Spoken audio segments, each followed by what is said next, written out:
যখন আমি এক্সিলেন্ট ওয়ার্ল্ডে তুলসী জুসের প্রেমে পড়ে আমি এই কোম্পানিতে একটা জয়েনিং নিয়ে বিজনেসটা শুরু করি এবং কিছু প্রোডাক্ট আমাদের ফ্রেন্ড সার্কেলের মাধ্যমে আমি অ্যাপ্লাই করি। রেজাল্টটা যথেষ্ট ভালো আসলো।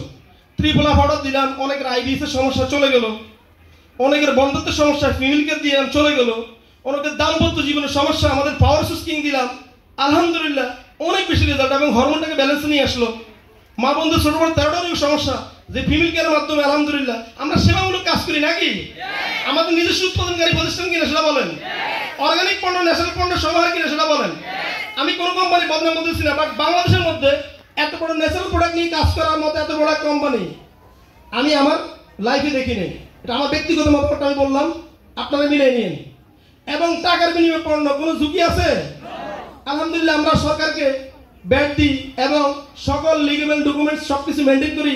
প্রায় 13 বছর পদার্পণ করছে এক্সিলেন্ট ওয়ার্ল্ড। প্লিজ আরেকটা বিখ্যাত হবে এক্সিলেন্টের জন্য। আমি আমার এই 10 বছরে প্রায় 350 বন্ধত্ব আলহামদুলিল্লাহ আল্লাহ আরোগ্য করা মালিক, সন্তান দেওয়া মালিক, মেডিসিন এবং আমরা চুষিরা প্রায় 350 প্লাস বন্ধত্ব রোগীদের বাচ্চা হয়েছে ফিমেল কেয়ারের মাধ্যমে, পাওয়ার সোর্সের মাধ্যমে। আমি কি বুঝতে পারছি?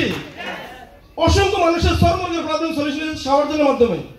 ভাই বিশ্বাস করেন আমার প্রায় 3000 প্লাস খুচরা কাস্টমার, প্রতি মাসে 30 জন 40 জন 50 জন করে আমি কি করি কাস্টমার যোগ করি। পিছনেগুলো তো আছে, শুধু খুচরা ইনকামে মাসের মতো 1-1.5 লাখ 2 লক্ষ টাকা আপনার করা সম্ভব টিমের বাইরে।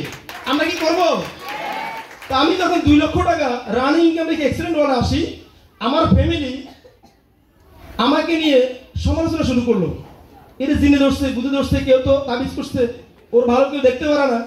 এরকম ভাবে বিভিন্ন কবিরাজ বিভিন্ন মানুষের ফলবানে পড়ে অনেক টাকা নষ্ট করছে, প্রায় 50-60 হাজার টাকা। বুঝতে পারছি? কিন্তু আমি না বুঝি আমাকে কোন দিনে ধরছে ভাই। আমি 2 লক্ষ টাকা ইনকাম করি, আমাকে জীবনে কেউ ফুলের মালা দেয় নাই।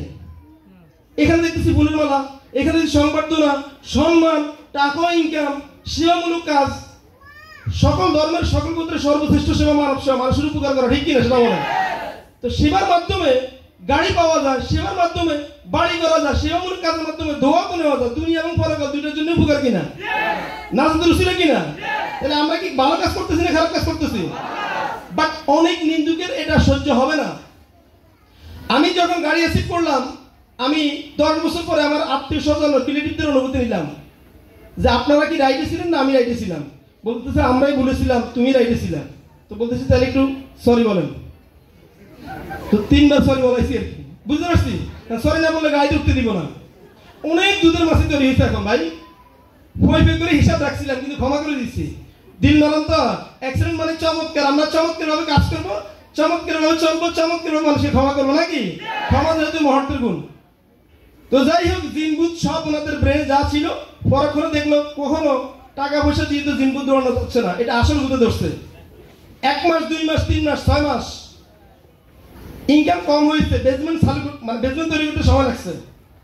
আমি 3 ধরনের ব্যক্তিদের লিস্ট করছি যারা অল্প ইনকাম করে, যারা শিক্ষিত বেকার, যারা ব্যবসা করে পাশাপাশি কিছু একটা করতে চাচ্ছে, বিদেশ থেকে আসছে বাট কিছু পাচ্ছে না, এখন কিছু করতে চাচ্ছে। এরকম প্রায় টপ 100 লোক লিস্ট করলাম যাদেরকে ওয়ার্কার হিসেবে আমি তৈরি করবো। পণ্য ইউজ করাইছি, কোম্পানিতে মেম্বার করছি, কোম্পানি ট্রেন আপ করছি, দেন ওদেরকে কার্যক্রমে দাবিত করার জন্য কি কি রোডম্যাপ ওগুলো দেওয়া হয়েছে তাকে। আলহামদুলিল্লাহ হাঁটিহাঁটি বাবা করে বাংলাদেশে একজন ব্যক্তি যিনি 3 সেন্টার থেকে জিএম হয়েছে উইদাউট পার্টনার, কোনো পার্টনার ছাড়া 3টে সেন্টার থেকে জিএম হয়েছে, সে ব্যক্তিটা আমি। একটা তালি হবে আমার জন্য। এবং আলহামদুলিল্লাহ জুনে আমার সেকেন্ড সেন্টারটা স্টার্ট হচ্ছে। বুঝতে পারছি? বিশ্বাস করেন স্টার হওয়ার জন্য আপনাকে 4টা কাজ করতে হবে। কয়টা? নাম্বার 1 আপনি স্টার হবে নাকি বিশ্বাস করেন? প্রত্যেকটা এখানে আমার যারা বোন আছে ভাই আছে প্রত্যেকটা ব্যক্তির ক্যাপাসিটি আছে স্টার হওয়ার, কিন্তু